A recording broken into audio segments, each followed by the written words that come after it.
guys, so welcome back to the channel. Alright, so guys, ayan, meron tayong i-review motor today. Ayan ka, CF Moto, ayan.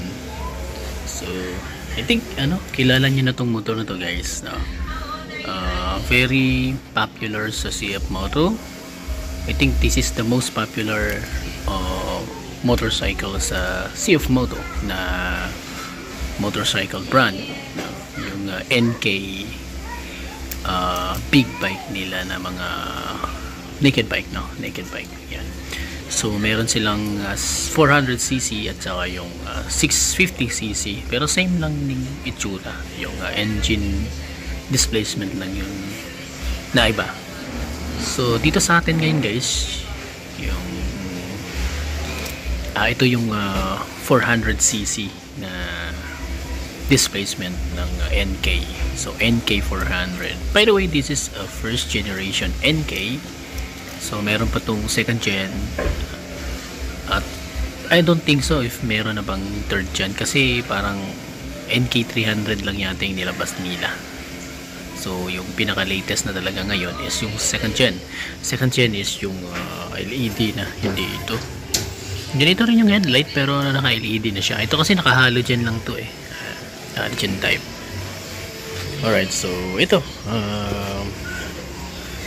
Napakarami na ng review sa motor na ito. Basically, maganda din yung mga review. Meron naman siya mga pros and cons, no? Banggitin natin ulit yung kanyang mga pros and cons. Yung pros niya kasi since na yung styling niya, yung look, ayan no, as you can see, para siyang yung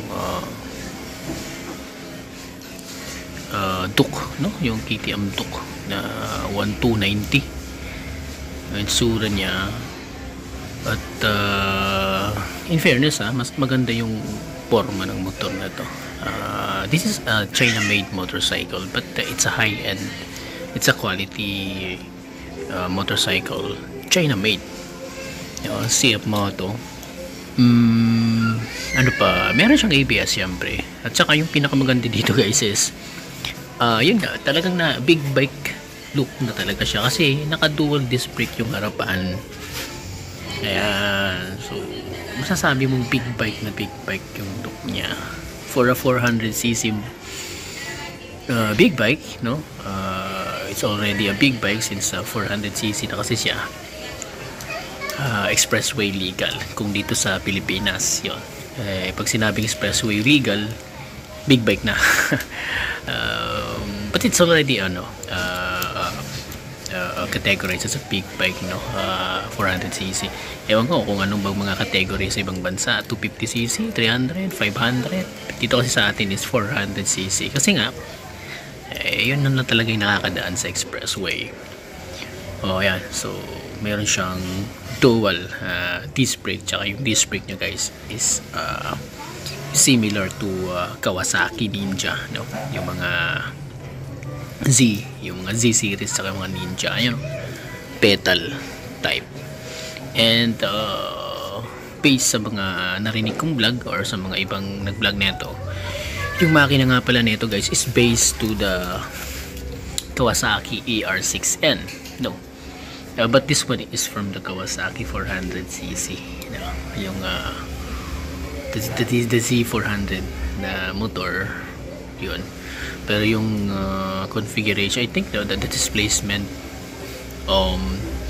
yung forma nga pala ng makina is halos pareha nung ER6N or 650cc ng Kawasaki, which is meron din silang 650cc nito. Mas more powerful yun kasi 650. Ganito rin yung tsura, ganito yung forma, lahat pati yung gulong, pero 650cc. But this one is a 400cc big bike ng CF Moto. Napakalayo na ng narating ng CF Moto guys, no? This is our first ever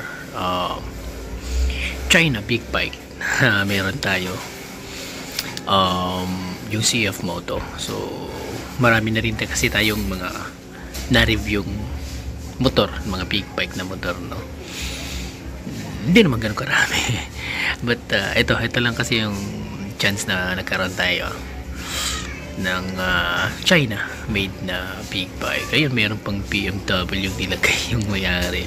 But this is a CF Moto, guys, no. Ang sukat ng gulong nito, guys, is 120 sa harapan, which is yun, maganda. For a 400cc motorcycle, usually ang nilalagay nilang gulong dun sa harapan is 110 lang yung sukat, but this one is 120. It's already a minimum, a minimum wheel size of a big bike, no. 120. Kahit nung mga 900, 650cc or even the 1000cc na mga motor, 120 talaga yung gulong sa harapan. So talagang malapad na siya, guys. Machong tingnan. This is a 120 and 160 yung sukat ng mga gulong, no. Sa harapan 120, sa likod is 160. But this one is in oversize na to ng may-ari. Malaki yung gulong na inilagay sa likuran. 190. Nagkasya pa yung 190, guys. Papakita ko sa inyo. Ayun, no. So ang laki. Ito na lang yung clearance niya. Yan. Pero okay pa rin naman, no. Malaki pa yung clearance ng 190. Pero ano lang, ayun, meron pa siyang clearance na sa kadena, oh. So pasok pala yung 190 na gulong nito, guys.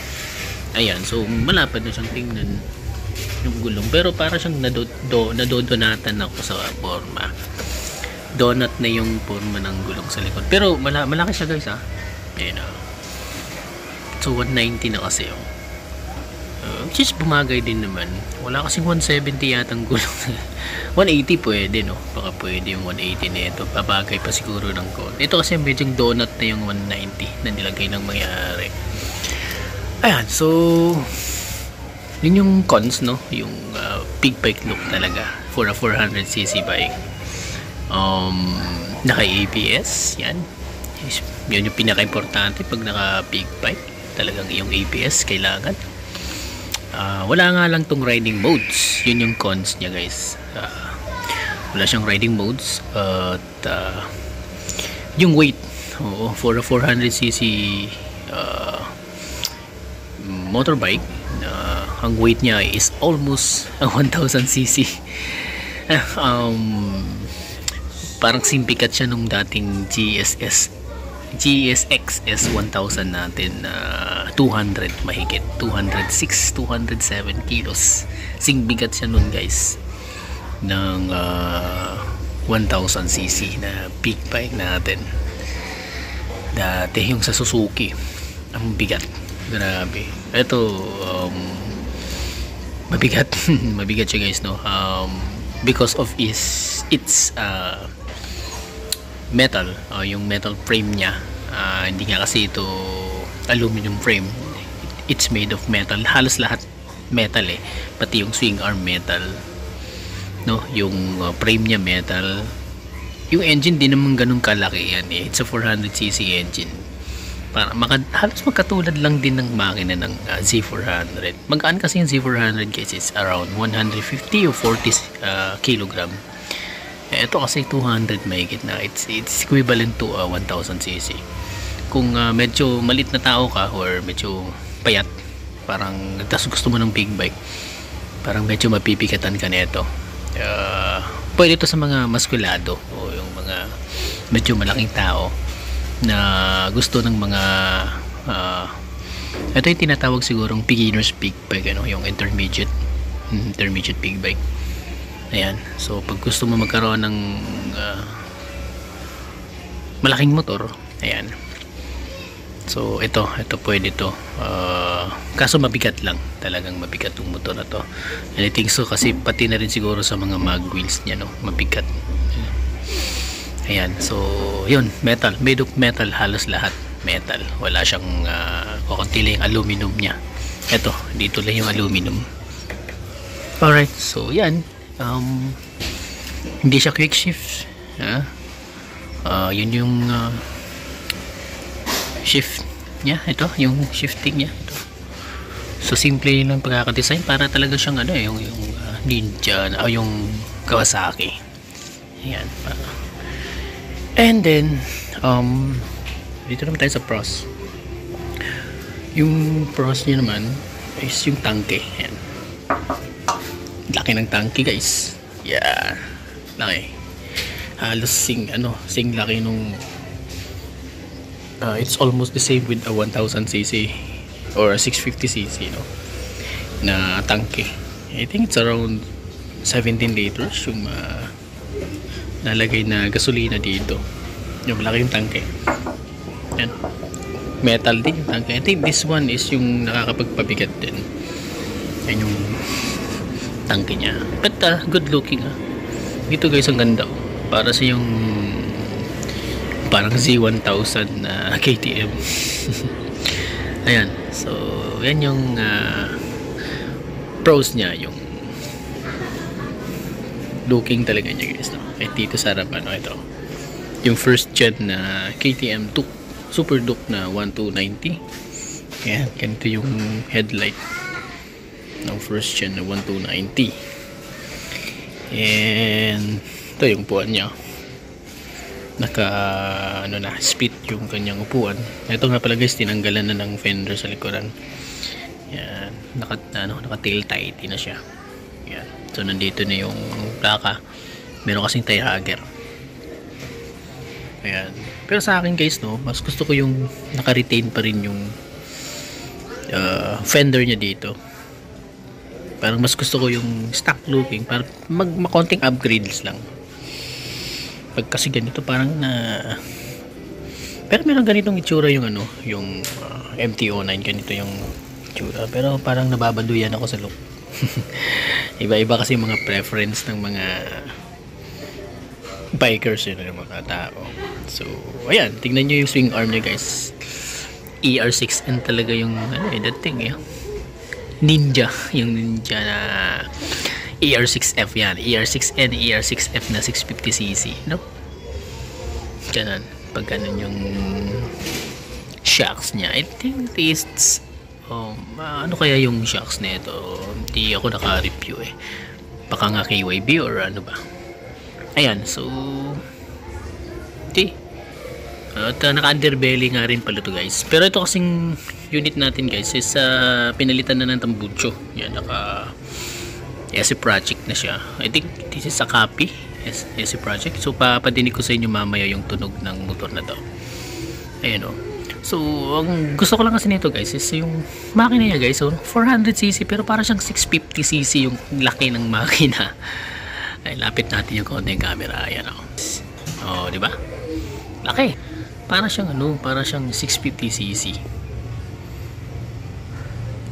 Yung hubog ng kanyang makina, or yung 750cc ng MT-07 natin dati. Meron din kasi tayong MT-07 dati guys. Pagkalito ang laki yung yung makina.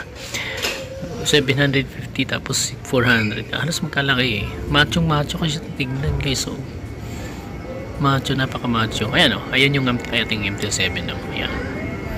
Ayan. So yan yung MT-7 natin guys. Ganun din yung setup, naka lang, simple lang yung front shocks, ganun din, malaki. Tapos naka ABS lang, wala siyang quick shift, ganun. Hindi siya wala siyang mga riding modes, ganun. Same lang halos na itong NK400. So kung kahanap kayo ng medyo murang big bike, tapos same lang din naman yung specs tsaka yung mga features na binibigay ng manufacturer, so why not to use a kind of this motorcycle brand, yung parts niya dami sa Shopee. Ayan, marami siyang parts sa Shopee na binibenta, tsaka marami din siyang kasukat. Napalitan na nga pala to ng cable guys, yung clutch cable nito same lang daw ng Barako. TMX Barako. Ayan ayan yung cable niya, TMX Barako guys. Iba talaga tong China dami niyang mga kasukat. Alright, so ayan, so yan yung gilid. Meron siyang underbelly. Galing. Tapos ang maganda nito guys sa makina niya is parallel twin. It's a dual cylinder engine. Yan yung maganda. Mas maganda kasi yung tunog ng dual cylinder compared naman dun sa single cylinder. Medyo maingay nga lang to. Talaga maingay kasi yun na talaga tunog ng dual cylinder. But this one is since na 400cc, hindi siya ganun kaingay nung mga 250cc na dual cylinder. At saka yung 300cc. Meron din tayo dati nung MT-03 at saka yung mga R3 na mga motor natin dati na ni-review. Yan, medyo talagang napakaingay. But this one is medyo macho ng konti. Pero hindi siya katulad nung MT-07 natin dati na talagang para siyang Ducati yung tunog. Parang pinupunit niya yung yung semento. But this one is medyo maingay din siya ng konti. Ayan, so dual disc brakes. Ano po yung mga pwede nating i-discuss regarding sa NK400. I'm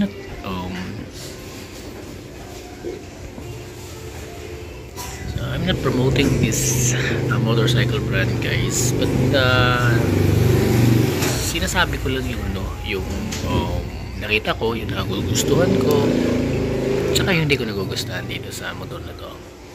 Yun nga, parts wise meron naman daw na pipili. Yung presyo lang nga lang nito guys, so madali siyang mag-depreciate pag bibenta mo na. So yung brand new price nito dati is around 215,000, I think so.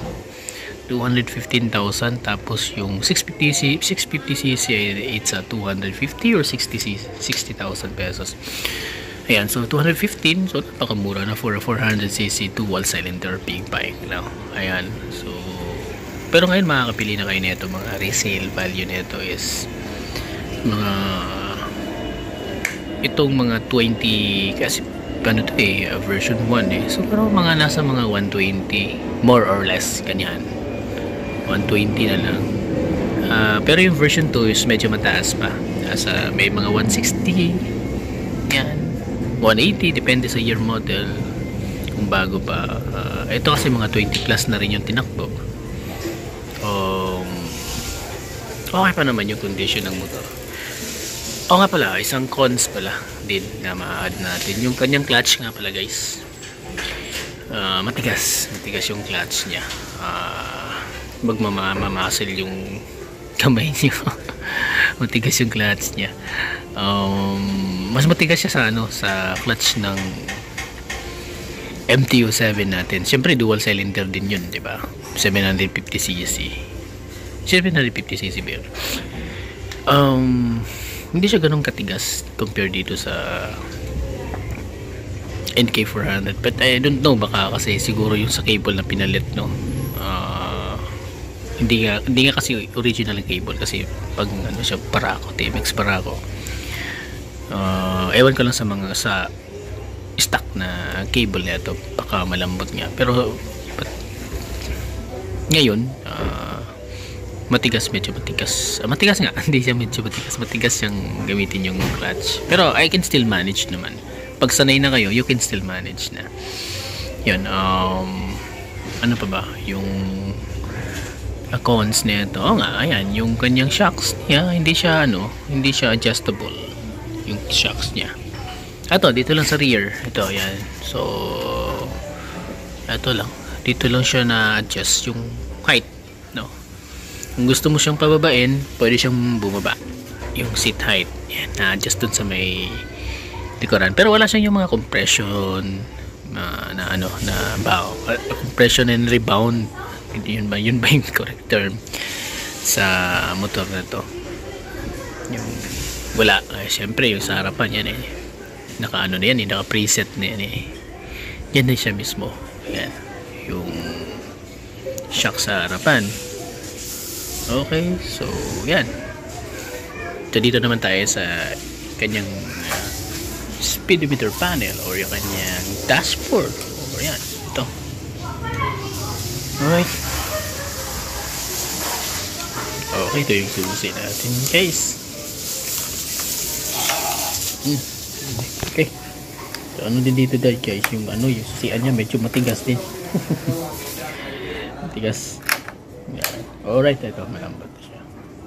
Parang okay, kasi yung susi nga pala guys na ginamit ko is gamit na gamit. Ito yung spare key na ginamit ko. Ito mas maganda gamitin. Yan, mas madali siyang Okay, yan yung kanyang kanyang panel gauge. Yan. Dito yung gasoline, dito yung speedometer, dito yung mileage, yan. RPM. Yan, meron siyang APS. Yan, may indicator siya dito kapag naka-neutral. Yan, ito super change na to. Yan, napaka-basic lang, simple, napaka-simple. Parang din siya ng MTO7 guys, no. Ganito rin yung itsura. But this one is maganda, naka-blue yung yung MTO7 kasi siya black and white. Yan. Ito is maganda blue. Naka-blue siya. Alright, so ayan. Dito yung sa ibabaw sa may headlight. Yan. Doon tayo sa likod guys. Tingnan natin yung taillight na. Yung taillight pala guys, naka-LED na lahat. Yan, meron na siyang LED. Pati na rin yung vendor niya dito guys kasi pinadala din ng seller sa atin. So, LED na rin yung kanyang turn signals. Yan. Okay, ayan. So, ito naman yung kanyang sprocket sa likuran. Laki. Grabe yung laki ng sprocket. Ito parang naka dirt bike. Basically kasi dapat maliit lang to, no? Malaki yung nila sprocket. Malakas to marangkada. Pag medyo malaki yung sprocket. Pero I don't think so sa stop speed niya. Ewan ko kung anong configuration nila sa engine at saka sa rear sprocket. Ayan. Okay. So ito yung clutch, oh. Ayan. Ayan. Medyo talagang pumipwersa ako sa clutch. Unlike nung MTO7, may konting pwersa lang. Ayan. Medyo pumipwersa ako sa clutch. Ayan. So yung braking system naman nito guys is okay lang naman. Same lang din sa mga ibang motor. Maganda rin yung braking system niya. Kasi naka-ABS na to eh. Ayan. Nandito yung ABS niya. Okay. So ayan. So ngayon ang gagawin natin is paanda rin natin para matinig nyo yung tunog ng motor na to. Alright? So ayan. Okay.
So yun guys, yun yung tunog ng NK400 CF Moto. Ayan, so yung nabanggit ko kanina, mas maganda yung mas bass or mas macho yung tunog niya compare sa MTO3 or sa mga R3 na na-test natin. Meron nga pala tayong Ninja 400 dati na ni-review. Pero mas maganda yung tunog nito guys compare sa Ninja 400. Kasi yung Ninja 400 para din siyang katunog din siya ng R3 tsaka ng MTO3. Halos kapareha lang sila. Medyo parang basag yung tunog. But this one is close siya sa sa tunog ng MTO7. Yeah, macho yung tunog ng motor. Ang ganda pakinggan. I think parang 100 to 200 meters dinig na dinig mo pa rin yung tunog nito. Ayan, so 100 to 100 meters yan. Dinig mo yung tunog ng motor na to guys. Hindi siya parang napupunit, pero I don't know pag binirit natin. Hindi kasi natin mabirit dito guys kasi nasa exclusive place tayo. May mga kapitbahay tayo dito kasi na may mga natutulog. Nakakahiya. Yan. So ito yung ating honest and no bias review sa ating pong CF Moto NK400. Ayan, sa mga gusto magkaroon ng intermediate or mga beginner's peak bike. Ayan, ito na yung pagpipilian nyo kung gusto nyo magkaroon ng Z400 or this one, NK400. Yung Z400, I think it's 300,000 mahigit. Itong NK, I think it's still nasa market pa rin, but 200,000 lang. It's 100,000 pesos difference from the Kawasaki brand compared to the CF Moto brand. Okay, so ayan, ayaw pa nag-enjoy kayo sa ating vlog at sana po may natutunan kayo sa pagre-review ng motor nito, itong CF Moto NK400. Ayan, thank you for watching and have a nice day. Always ride safe mga folks.